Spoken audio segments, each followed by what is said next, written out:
generations. And now, the power of two restores the one. We got a bidet!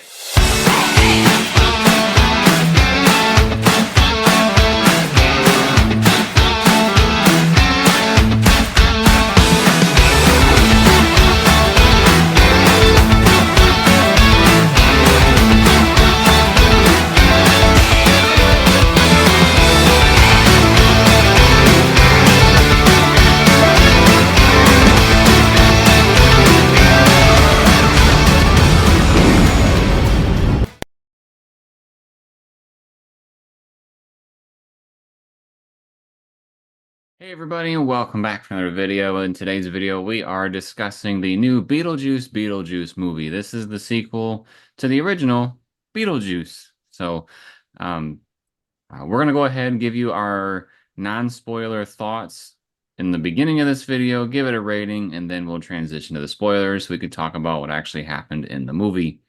So, I guess I'll just go first here. My hype for this movie was pretty high. I was very excited to see Beetlejuice back in action.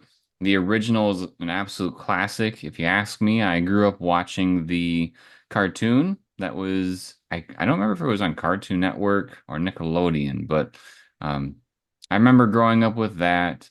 But needless to say, like I said, I was very excited. And so, what's my opinion coming out of this movie?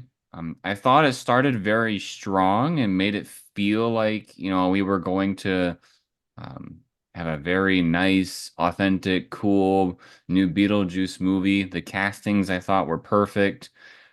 But in the end, I thought that the movie was pretty flat. The plot was kind of paper thin. And although I would say the first movie kind of has this as well, I felt like the movie itself like really didn't have any uh like driving plot or story until like the very end as far as like the Beetlejuice stuff. Which is kind of like what the first movie is in a way too, but the first movie does a way better job of keeping things interesting until we really hit, that climactic moment of the film.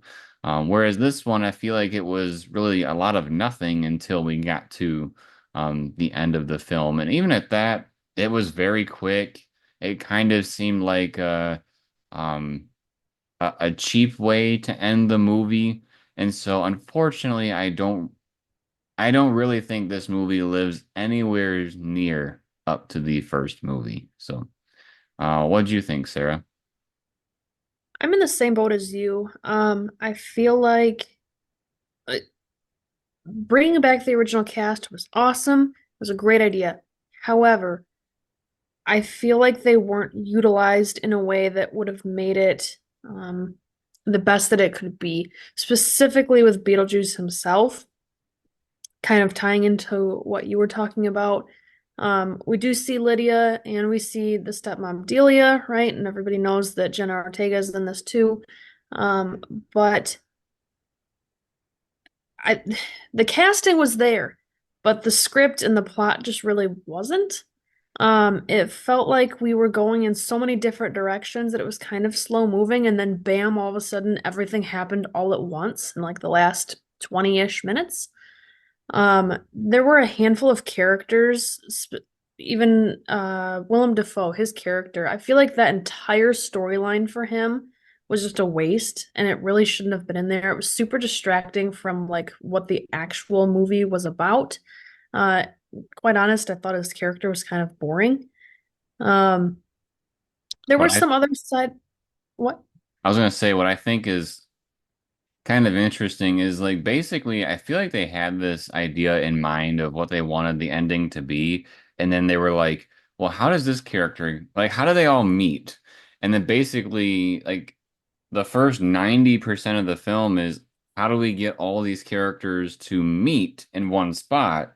And then we get the very, very quick and short um climactic ending. So that's what I think was kind of boring about it is kind of like what you were saying, we have all of this talent and really it just kind of seemed like they kind of leaned into the fact that everybody loved Beetlejuice from the beginning. Everybody loves Jenna Ortega. And so I feel like they kind of felt the movie would sell itself with that idea. Um, but even though the movie made a whole bunch of money this weekend, I think it's going to drop off pretty quickly. Just because once the word gets out that it's kind of a whole lot of nothing, just kind of just hanging out with these characters again, that I think that's going to drive some people away to wait for streaming. Yeah. The other two characters that I want to talk briefly about, because we're still in non-spoilers here. One of them being Dolores. She's on my screen right here. I thought she did an all right job, but they didn't really drive her character as far as they could have or should have. From like a plot and motive perspective, I feel like she could have had a lot more screen time. And then Rory, which is Lydia's boyfriend in the movie, right, or her significant other. He he brought on a new aspect to the film that they used to try to modernize this.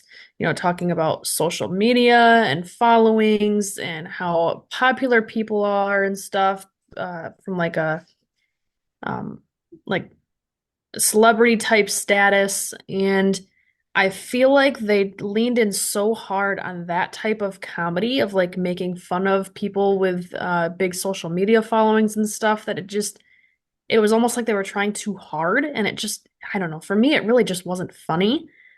So to have a good handful of the jokes be relying on that type of comedy, it wasn't for me.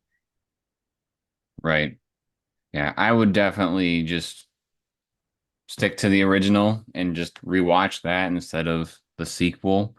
Um, Also, I mean, it may be a minor spoiler, but so the first movie, that Beetlejuice is kind of this character that they're trying to avoid. They're like, oh my God, don't, say his name 3 times. He's a bad dude. And so coming off of that, going into the second movie, I was kind of wondering what mischief is he going to be up to this time? What smart plan is he going to have to get back at them and try to, potentially force, I forget her name, to Lydia? Lydia, try to force Lydia to marry him again, because that's what happened in the first movie. And so what I thought was kind of off about this movie is they kind of play off of what the animated show is about, where Beetlejuice and Lydia work a lot more together. So that kind of is what transitions in this movie, as opposed to him trying to be like this creepy guy and, like I said, trying to outsmart her again. So, again, that might be a minor spoiler, but I feel like we kind of get that from some of the newest advertising as well. But we'll dive more into that later. I'm curious now about the number of actors for the original Beetlejuice, because there you go. I feel like this one had way more characters and that I guess it wasn't way more. So the original has a cast list of 33. This one has a cast list of 47. So that is a good handful of more cast members. Of course, they're not all main cast, but um I feel like this one grew the main cast count a lot, and that made it just that much less to follow. That much thinner. Yeah, it just, Because with the more popular names, the more that each of them have to have their own specific screen time and stuff. So, like, you're not going to have Willem Dafoe come in here and just be a character that does nothing, right? He's going to have some sort of like solid part in the script. And so it's going to be the same thing with all these other bigger actresses and actors. So, that kind of floods the story a little bit and again makes it a bit more paper thin. yeah. It's just sad because, like you, I loved the first one. I never saw the cartoon, but just I had such high hopes. I had heard really good things, and I feel like that really made my expectations that much higher of people talking about what a great comedy this was. And there were a couple lines that hit for sure, but I don't know that I'd say that it's like the big budget comedy we've all been waiting for. I couldn't go that far to say that. There's one more thing I could probably, before I dive into a rating, that I would say was a positive was when you watch the original and they go to like the desert area with the snakes and stuff, how that's kind of like, um, I forget, it's not, is it 2D animation or stop motion? Stop motion, that's what I meant. Oh, yep. They still keep that aesthetic and they do. Uh, for some other scenes that we'll talk about later, they also have some like different unique animated ways to depict what's happening. And so I thought that was a positive that came out of this film that they stuck to the material and didn't try to uh, reinvent the wheel essentially. Like they still did everything that they did in the past that worked well with practical effects and storytelling as far as from like the visual and um, side stuff because it's not part of the main plot, but uh, the character that the film had is still there, I guess, maybe so to speak. But I'm gonna go ahead and jump into my rating. I would probably give this movie a 5 out of 10. I think it's an average film. I definitely don't think it's above average, but I also don't think it's a terrible movie. I feel like a good chunk of our disappointment is because we knew what had happened before, and we were hoping to at least be close to that success. And I feel like this movie just really wasn't there.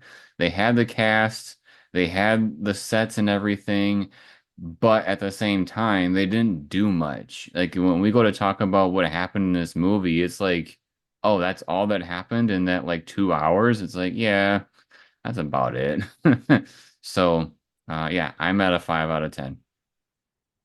I'm in the same boat as you. I think I'm gonna land at a five. I've had a hard time deciding somewhere between like a four and a six just because I was fairly disappointed with this.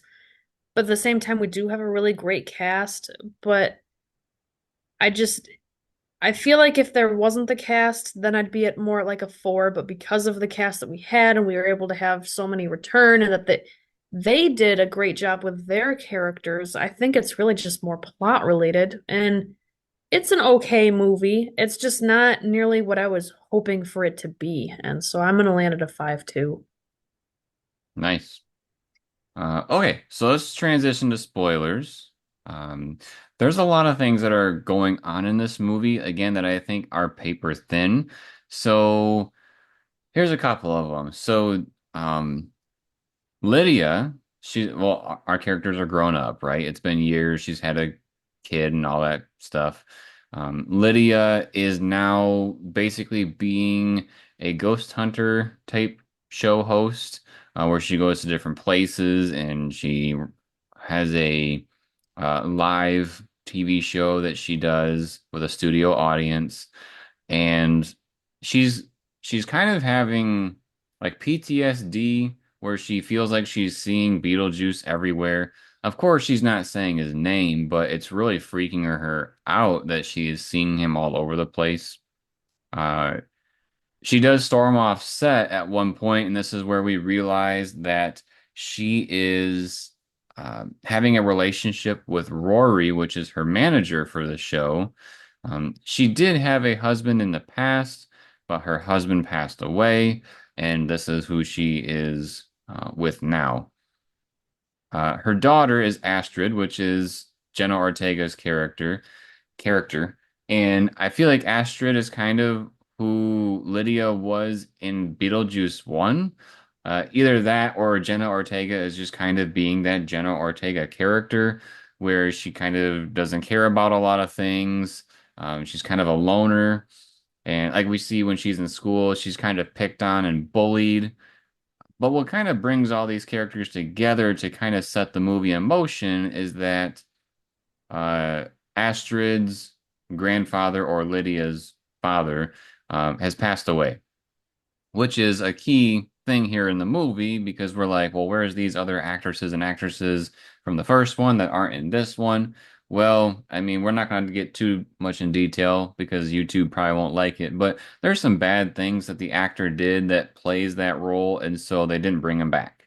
And so what they did here in the movie is they killed him. And so what I thought was crazy is that when they go to explain how he died, which is one of those like side story things I was talking about where they did some different animation, this was one of those instances where if we're not going to have the actual actor here, they kind of do an animated character that looks like him. I don't know if they can get away with like not paying him for that, if that's kind of what they were going for, but we learned that he was in a plane accident where the plane like exploded and he went into the waters and he was eaten by a shark, essentially. So he's kind of in that other realm, like where Beetlejuice is, where the dead go.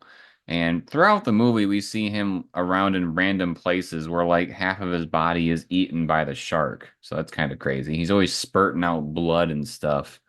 Um, but we have the funeral for the grandpa slash father, depending on what character you're referencing him to. And at his funeral, Rory decides that it's going to be a great idea if he proposes to Lydia right then and there, which not only does Astrid not like that, but Lydia's a little off about it too. Um, this upsets Astrid, and she takes off on her bike into town.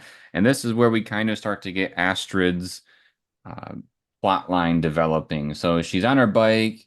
She almost runs into a couple of things, and then she actually breaks through someone's fence and runs into a tree. And then, Sarah, what happens here? So this teenage boy climbs out of his treehouse to check on her and make sure that she's okay. They kind of hit it off because, he's a teenage boy hanging out in his treehouse, so he doesn't see a whole lot of kids. And she, like you mentioned, doesn't really have a whole lot of friends at school either. So it's kind of nice if somebody my age who doesn't know how crazy my family is, but actually kind of likes me and is friendly and stuff. So they kind of hit it off. They hang out a couple times throughout the film, and they make plans to hang out on Halloween to pass out candy. That's also the night that Lydia is supposed to get married to Rory. So that'll play out a little bit later. One thing I wanted to touch on before we get too far with their storyline was that Delia, we knew she was an artist from before, and so a couple little callback things that I think are neat to one to the original movie and one to actually Catherine O'Hara's acting past. So in the original movie, she had this weird sculpture. I don't know the best way to describe it, but it was kind of like a greenish teal spine rib cage type structure. Okay. Well, at Astrid's school, I guess Delia had donated like an entire art center there. And so one of the giant sculptures that's in the front of the school looks very much like that one that we saw in the first film. I don't think it's the same one because it's blown up like 10 times the size. But it looks just like it. So I thought that was kind of a nice touch. We see at one point she's in her art gallery too, and there is a whole bunch of video screens, one of which with her or another woman that looks like her, with a bunch of crows flying all around her. And I'm pretty sure that this is a callback to when she played in Schitt's Creek. She in that show, long story short, she was an actress who fell on hard times, and she was supposed to like have her big break again with this like Crow remake where she had a whole bunch of crows flying all around her. And so that's what it looked like on the video screen in her art gallery in this film. So I thought that was kind of a neat little callback there of just something to tie into her as like a character and an actress and whatnot. And it plays with the vibes here too of being kind of dark and mysterious and creepy. Um, so I think it's pretty fair to kind of just jump to Halloween in terms of these characters, right? And we'll get back to Beetlejuice in a minute. Yeah, so when Astrid goes over to that the boy's house. He starts showing her this book that he got, which we as the audience, we know what that book is. It's the book that when you die and you go to this realm where Beetlejuice is, everybody gets that same book. The Um, handbook for the recently deceased. there you go. I was just about to ask you what the name of it was. And so he shows her this book and is saying, like, there's this realm that they could go to, and he could even allow Astrid to talk to her dad. And so of course, she would love to do that. And so they draw on the side of the wall the door that they needed, just like we did in the first movie to get to this Well, mind realm. you, he told her that he's a ghost because he fell out of his treehouse. We Right. find out later that she doesn't know that he actually killed his parents and then was hiding out in the treehouse and then fell out trying to avoid getting captured by the cops. So she doesn't know that yet. Right, which plays into what I was going to say in a second, but Oh, I'm so sorry. I was just going to say they go through the door, they're in this other realm, and so we should talk about what's going on with Beetlejuice and also Lydia at this point. So Beetlejuice is kind of just doing his own thing. He's just hanging out in the other realm, up to some mischief. But what's more important about him is that is it his ex-wife or ex-girlfriend? Ex-wife. I think. He said ex-wife. Okay, I do I remember think them they got getting I married. I think they just didn't. got married and it was like on their honeymoon that this. Okay. So we learn about this character, Dolores, which is the woman behind Sarah. And she was like in all these different boxes, and she was like a whole bunch of different parts. And so we see this scene where Danny DeVito is a janitor in this other realm, and as he's cleaning up stuff, we eventually get to the room where all her boxes are, and she starts to piece herself together. I think she gets shocked or something like Frankenstein does, and that's what gets her going. So she pieces herself together, even staples her face together like we see on Sarah's picture, and she's out for revenge on Beetlejuice. And so, kind of his story is that he's trying to avoid her and try to find a way to potentially, stay away or defeat her, whatever he needs to do to stay away from her. Because what we learn is that when she went to marry him, it was her job to basically suck his soul away from him, and he would be soulless and die. Um, so he's trying to avoid that. Well, That was one of the things that bothered me a little bit about this film too, is he said that she was the leader of a soul-sucking cult. But nowhere do we see anybody else, no cult followers, no like fellow cult members or anything like that. So I feel like they played her up to be somebody who's really horrific. And we do see her do some soul sucking of some various characters, and they kind of shrivel up like a used balloon. But I feel like they played her up to be way higher than what she should have, than what she actually turned out to be. And that could have made her a lot creepier too.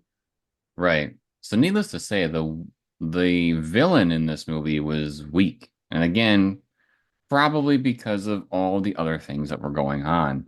Um, Lydia is talking to, I forget who this person really is, but Lydia finds out from somebody that, uh, Astrid went over and was hanging out in this vacant house. Oh, And, it was the realtor, and that's kind of important because just like in the first movie, they there was a realtor who was very pushy about selling the house to the original couple that lived there. um, So in this one, there's a realtor who's pushy about selling the house at the grandfather's wake, which is really poor timing. gotcha. And so Lydia's like, well, why is she hanging out over there? She said she was going to meet a boy and they were going to hang out and do all this stuff. And the lady tells Lydia that, the boy died, he killed his family and he died there a long time ago. And so what Lydia is realizing here is that not only does Lydia have the ability to see these dead people, but so does Astrid too, because she's interacting with some boy that was dead. And so she needs some sort of way to go and save Astrid. And how does she do that? Well, she basically decides to try to make a deal with the devil because she goes to the diorama thing of the entire town upstairs in the attic and says Beetlejuice, Beetlejuice, Beetlejuice. He comes up and she explains to him what she needs, and he's like, "Well, I'll help you, but you have to agree to marry me." And so this is what I really didn't like about the movie is because, in the first movie he was really trying to do it, and here it's just kind of like she says yes right away. She signs the paper. And so um, there wasn't a lot of tension with that moment. And I thought, oh, okay, well, maybe this will get fixed later or something. Or what road are they going down here? So we have to wait until later to find that out. But he decides to help her. Um, he takes her to the dead world that he's at because they need to go find Astrid.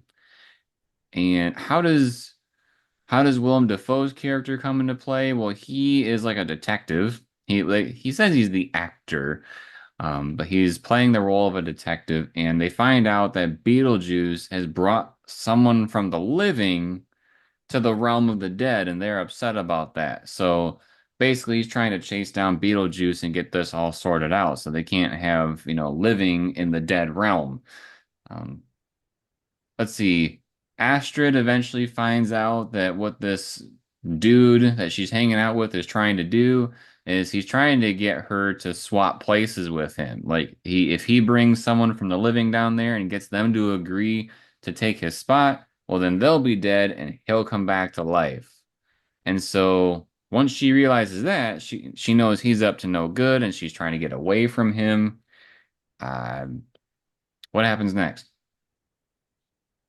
She sees that her dad, who's passed, is one of the like ticket takers for the Soul Train, where she's going. So she's trying to get off the Soul Train, uh, which is a play on words, right? Because it's a train that takes all these lost souls to, I don't, is it the Isle of the Dead or something like that? Um, I don't but remember. they play on it because it's also a soul train, like soul music and Right. groovy and almost like 70s dancing and stuff like that. I apologize if that's the wrong decade. It just that's what it looked like. But anyway, so her mom is actually able to kind of sneak her off of that train. So then they're trying to get out. But at the same time, we've got uh Delia, because she's really big into the arts, she wanted to film herself doing some sort of Egyptian ritual with these snakes over her dead husband's grave. She was told that they were defanged, but of course they weren't, so they bit her, so she dies. So she's in the realm of the dead also, but she's not understanding like this is a mistake. I need to be part of the living and stuff. But I mean, she's actually dead. Like she's gone. She got Um, so I think her and Beetlejuice actually kind of team up at one point. There's a lot of crisscrossing of characters going on here. basically the rest of the way that this goes is that they all eventually convene at Lydia's wedding. And Yes. Beetlejuice, okay, everybody's there. Beetlejuice is, of course, saying like, "You're not marrying that dude. You're marrying me because you signed the paper." And also Dolores shows up there again. She wants to take out Beetlejuice, and the way that they deal with Dolores, and again, this is why I thought this was pretty stupid because this whole movie, Dolores is basically going from person to person trying to find Beetlejuice. One thing that's kind of a haha funny thing is that Beetlejuice tricks the like shrunken head dude to dress up as him and then distract her throughout the film. Um, but eventually, when she gets to Beetlejuice, Astrid has the book and is she understands the different realms, and so she draws a thing in the ground to have one of those sand snakes come out of the floor, and it eats Dolores, and that is it. It eats Dolores and Rory, I think. Right. But I mean, like, as far as, how do we deal with Dolores? She draws a thing in the floor for the snake and the snake eats her. It's a really quick thing that ends. Yeah. Um, and then this is where Beetlejuice says, "Okay, you have to marry me now." And there's like this clause in there. Do you remember what the clause exactly was? Uh, Essentially, since he brought somebody from the living to the land of the dead, that makes all of his contracts null and void. So the contract goes up in flames. Before Dolores got there, though, we did have another musical number, kind of like the original film, where everybody's singing and dancing, even though they don't exactly want to, and they're not trying to participate, but Beetlejuice is making them participate. Um, And it but was I not feel like the nearly as song they iconic, chose in my just, opinion. huh? Not nearly as iconic, in my opinion. Yeah, that's what I was gonna say too, is the song just didn't hit the same way. I think they did two different songs throughout this movie. I don't remember when the first one exactly was that was similar fashion, but it just the song seemed to drag on and on and on and on and Hmm. on, and it was a really weird song that like was talking about baking a cake in the rain, melting it away or something. It It was was a really song that I strange. wanted to end, and let's get on with it, basically. Yeah. Um, So Dolores is gone. yep. Beetlejuice doesn't get married to Lydia. And if I remember correctly, this is basically like at the end, Lydia says, thanks for tuning in. It's like she's talking to us as the audience again for watching Yep. her little show. And we get like a very weird ending in my opinion. So she does that. It seems to be where Astrid finds someone that she loves and she's having a baby, and then the baby that she has is a Beetlejuice baby, and it's like Yeah. freaks everybody out. And then what this is a nightmare by Lydia, and she wakes up and she like reaches over or looks over on her side of the bed, and she's wondering about, like, she's trying to calm down from it, and Beetlejuice is on the other side. So, But then she like wakes up again, like from a secondary dream, and he's gone. and then that's it. So it's kind of like, so she still has trauma about him. Maybe that'll be a third movie, but it was a very strange ending.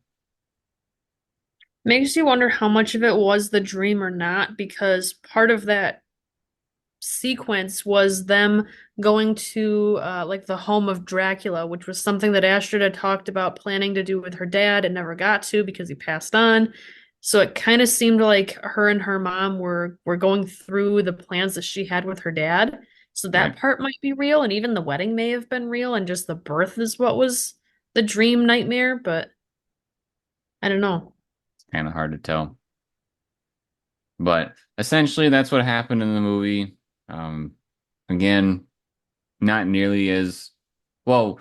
We also forgot to mention that Willem Dafoe's character shows up at the end too, because he wants Beetlejuice, but nothing really super exciting happens from all of that. Anything else you want to mention about the movie? The guy that was trying to swap places with Astrid, when he's on his way to the train for the land of the living, Beetlejuice stamps his passport saying he's SOL basically, and the floor drops out from under him and he goes to the sand world. So he's gone too. And this movie is rated PG-13, and they use their one use of the F word here for the movie. Because if you're PG-13, you get one F word, and that's okay. So they made sure. Well, that was another thing that was kind of like a potential comedic moment. So they used their F word here, and later on in the movie, Beetlejuice goes to use the F word again, and they beep it out. And so I think that was kind of a play on some comedy, but it didn't land super well. I was like, I would much rather just hear the F word at that point. But Yeah.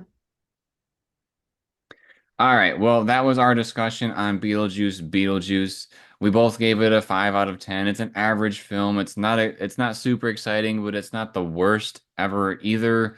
So it's just kind of in the middle. I think it's really going to depend on what your expectations are for the film. If you have no expectations, maybe you'll have a good time, more than us. But if you're if you're kind of going off the high from the first movie and hoping for something big in the second movie, I think you're going to be left a little disappointed. So, um, that's basically summarizing what we talked about. So if you enjoyed this type of video, make sure to subscribe to the channel and turn on notifications. Drop us a like if you liked the video and drop us a comment letting us know your thoughts on Beetlejuice Beetlejuice.